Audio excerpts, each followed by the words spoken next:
Mayor Douglas Hale and Chief Inspector Martin Reeves were once seen as protectors of their town, but behind closed doors, they were the architects of a chilling illusion. Instead of stopping crime, they invented it, fueling fear, staging arrests, and manipulating statistics until an entire community believed it was under siege. What began as a desperate attempt to save their crumbling administration spiraled into one of the most shocking deceptions ever uncovered. The town had once been known for its calm streets and neighborly warmth, a place where doors were rarely locked and children played outside until the sun dipped low. Yet, almost overnight, the atmosphere changed. Newspapers began to print alarming headlines about violent gangs moving in, homes being robbed, and citizens being attacked in the dead of night. Television reports echoed the same urgency, showing blurred images of supposed criminals and interviews with frightened residents. The strange part was that no one in town had actually witnessed these incidents firsthand. They were stories that seemed to come from nowhere, yet they spread like wildfire. Fear grew, not because of what people saw, but because of what they were told. The administration, struggling with declining popularity, recognized the power of this fear. They fed it carefully, planting the idea that without strong leadership, the town would collapse under lawlessness. Within weeks, visible changes appeared. Police cars circled neighborhoods that had never seen serious trouble before. Loudspeakers warned citizens to remain vigilant and report anything suspicious. Flyers posted on street corners urged families to keep their homes secured at all times. Even simple evening walks became rare, as parents kept their children indoors and neighbors who once shared meals across fences now avoided eye contact. Streets that had once echoed with laughter became quiet and uneasy. The illusion of danger had taken hold, and it was as effective as the real thing. Behind closed doors, officials congratulated themselves. The crisis they had invented was working. Approval ratings that had been sinking began to climb, and public trust, fueled by anxiety, shifted back toward the very leaders who had created the fear. More funding was requested for patrols, surveillance, and community watch programs.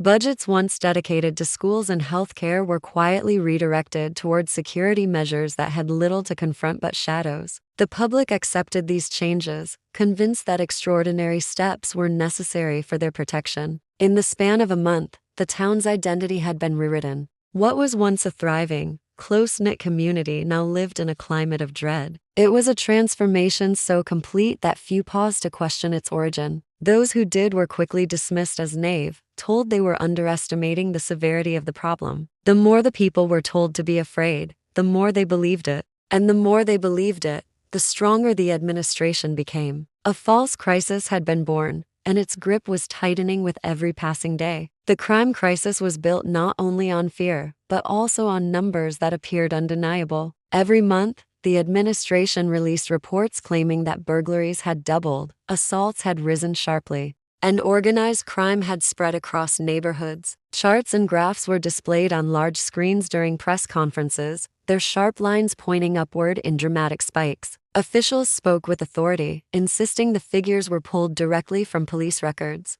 To the average citizen, these reports looked scientific and unquestionable, a solid foundation for the fear they already carried. Yet beneath the surface, the numbers did not match the reality of daily life. Hospitals had no surge of patients with violent injuries. Insurance companies saw no wave of claims for stolen property, and local courts were not processing the flood of cases that such crime rates should have produced. Something about the story simply did not add up. A handful of researchers and independent journalists noticed the inconsistencies. They began to dig quietly, comparing police reports with public data, discovering gaps that could not be explained. Incidents listed as violent crimes often had no victims named, no witnesses recorded, and no case files attached. Still, their findings were buried under the weight of the administration's well-organized publicity machine. Television hosts repeated the official numbers without question, and frightened citizens clung to the reports as proof of the danger they felt around them. Doubt was treated as irresponsibility, and skepticism as betrayal of the community's safety.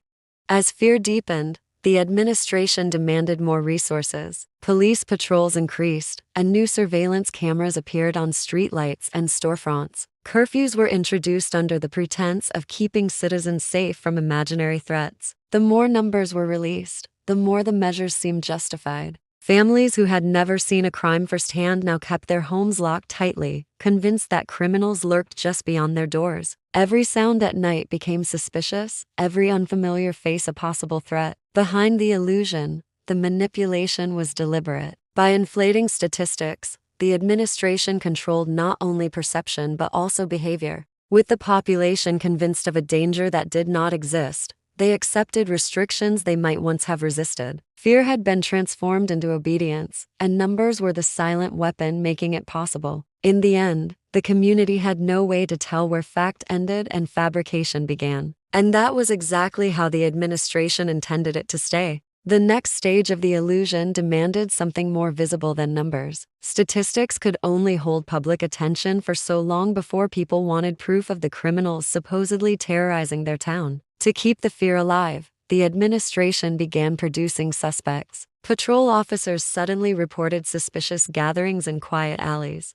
claiming to have broken up meetings of dangerous gangs. Young men with no criminal history were dragged from their homes and paraded as leaders of violent groups. Shopkeepers accused of petty disputes were labeled as masterminds of theft rings. These arrests were splashed across newspapers and broadcast on television, complete with images of handcuffed figures escorted by stern-faced officers. For the first time, the public could see villains to match the stories they had been fed. But behind the spectacle, the reality was far darker. Evidence was manufactured, with stolen goods planted in homes and weapons placed conveniently in cars. Witnesses were pressured into false statements, threatened with charges if they refused to cooperate. Courtrooms turned into stages where judges and prosecutors, guided by the administration's agenda, presented carefully rehearsed narratives. Trials became less about truth and more about reinforcing fear. The accused were stripped of their identities and turned into symbols of chaos. Every guilty verdict was treated as confirmation that the crime wave was real,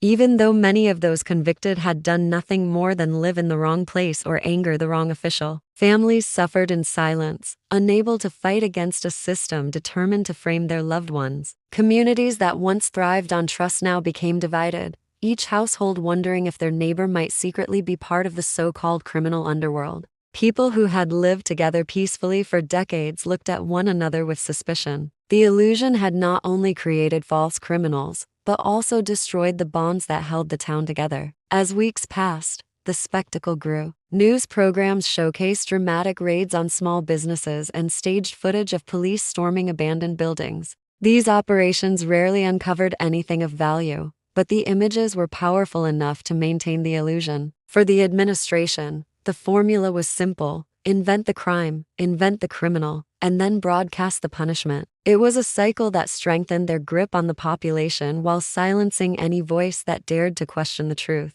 Fear had become reality, not because it was real, but because people believed it was. The illusion began to falter when small cracks appeared in the carefully constructed narrative. At first, they were almost invisible, tiny inconsistencies buried in reports that most people ignored. A local journalist noticed that several arrests celebrated as victories against organized crime had no corresponding case files in the courthouse archives. A researcher discovered that names listed in official crime reports matched individuals who had been out of town at the time of the supposed incidents. These findings raised troubling questions, but the administration quickly dismissed them as clerical errors or attempts to undermine public safety. Still, the doubts continued to spread quietly among those willing to look closer. The real breakthrough came from within the system itself. A whistleblower inside the police department leaked confidential documents that revealed shocking details. Arrests that had been hailed as major operations were, in reality, carefully staged events. Some of the supposed gang members were actually undercover officers dressed in plain clothes, used as props to make raids appear legitimate. Evidence logs showed weapons and stolen goods circulating repeatedly through different cases, recycled to give the illusion of fresh discoveries.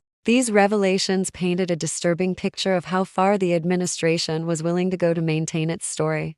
Despite the administration's attempts to discredit the leaks, the documents began to circulate widely. Journalists published comparisons between official crime statistics and independent data, highlighting the massive discrepancies. Citizens who had once locked their doors in fear began to notice that their own neighborhoods had remained untouched by the supposed crime wave. Stories of ordinary people wrongfully accused and families torn apart gained traction, sparking anger instead of fear. The same television screens that had once broadcast terrifying images of criminals now flashed headlines questioning whether those criminals had ever existed at all. As the truth spread, the administration grew desperate. Officials doubled down on their claims, insisting that critics were part of a broader plot to weaken law enforcement. Yet every denial seemed weaker than the last, eroded by the weight of undeniable evidence. For the first time, the population began to push back. Protests formed outside government offices, demanding answers and accountability.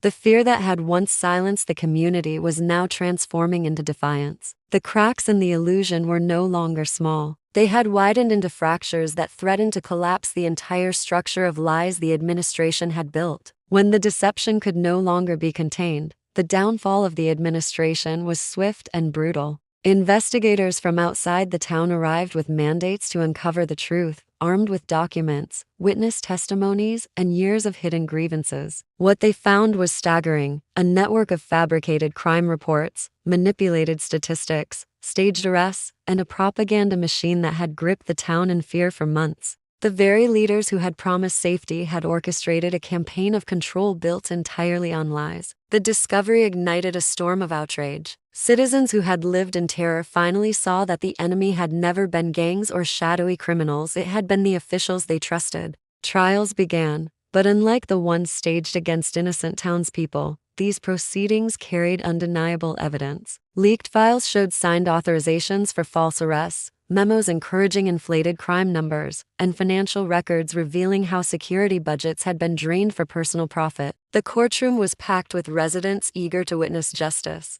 Testimonies from wrongfully accused individuals painted a harrowing picture of lives destroyed for the sake of political power. For every conviction handed down to the corrupt officials, the town's sense of betrayal deepened. It wasn't just about the crimes they had committed, it was about the trust they had shattered. As the administration collapsed, the community faced the difficult task of rebuilding. Families who had lost members to false imprisonment sought reconciliation. Journalists who had been silenced through intimidation found their voices again, determined to ensure such a deception could never take root in the same way. Activists pushed for reforms to prevent the manipulation of data and demanded transparency from future leaders. Slowly, the fog of fear began to lift, but it left scars that could not easily fade. In the end, the story of the fabricated crime crisis became more than a scandal, it was a lesson. The town had lived through a nightmare, not because criminals roamed the streets, but because fear had been weaponized by those in power. It proved that fear could be more dangerous than violence, and manipulation, more destructive than crime itself. The people emerged wiser, but also more cautious, forever aware that a brittle administration, desperate to survive, could invent enemies out of thin air and nearly destroy a community from within.